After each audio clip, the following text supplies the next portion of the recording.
everyone. Myself Namrata Pagare, Assistant Professor, Kekewad Institute of Engineering, Education and Research, Nashik, along with Jayashree Dhatar ma'am, are going to explain you how to use the electronic components required for building digital circuits in Digital Electronics Lab. So we are going to see the components one by one. The first component is power supply. This is programmable multi-output linear DC power supply. This power supply has two output terminals.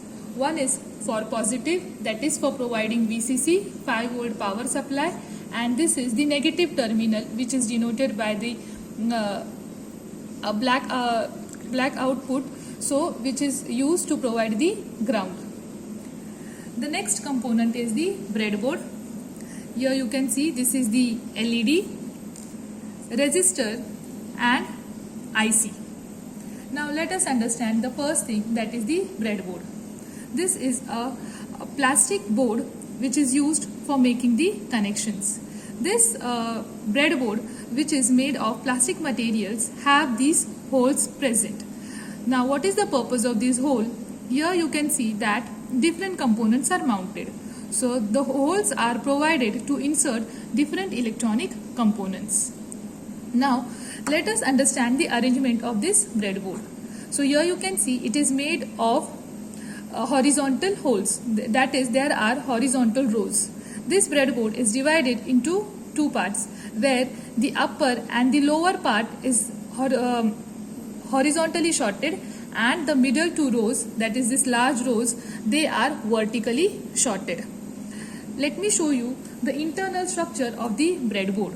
So if you open up the breadboard, you will see this arrangement. From here you can understand that this breadboard, it is divided into two halves, and also so that connections can be provided from either side. Here the upper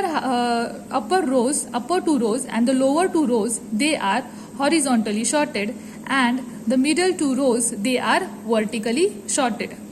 So if you provide the connection here, so it will be available through these vertical columns, and similar is the case for this upper horizontal rows. Now the next component is the resistor. This is a resistor. You can see it is having the metal legs, which is called as leads. These leads are used to fit into the breadboard. Here you can see it. This is another component, that is the LED, which is used for testing the output of digital circuit. Here you can see this LED has two legs. So the longer leg, it is at the anode, which is used for providing the positive power supply, that is VCC. It will be connected to VCC, and the shorter leg, it will be connected to ground. The next component is the IC. IC stands for integrated circuit. Now the ICs which we are going to use here are 7400 series ICs, which are used for commercial applications and which require the power supply of 5 volts. Now this IC, here you can see it has two rows, and this is 14 pin IC, 14 pin dual inline package IC. It means that it has 14 pins, that is this LED, these are the lids, 7 from one side and 7 from either side. Now here you can see to this IC there is a notch.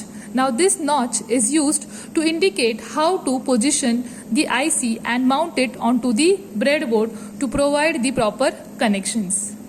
Now Jayashree madam will explain you how to test the breadboard. Now we are let us see to the how components are working or not. The red wire indicates the VCC and black wire is indicate the ground. First we connect the VCC to the resistor and the ground to the breadboard. This is LED. The longer one is the positive and shorter one is the negative. The positive leg is connected to the resistor and shorter one to the ground. Let we see the LED is glowing or not. First we on the power supply. See the LED is glowing means the breadboard, resistor and LED are in working condition. Okay.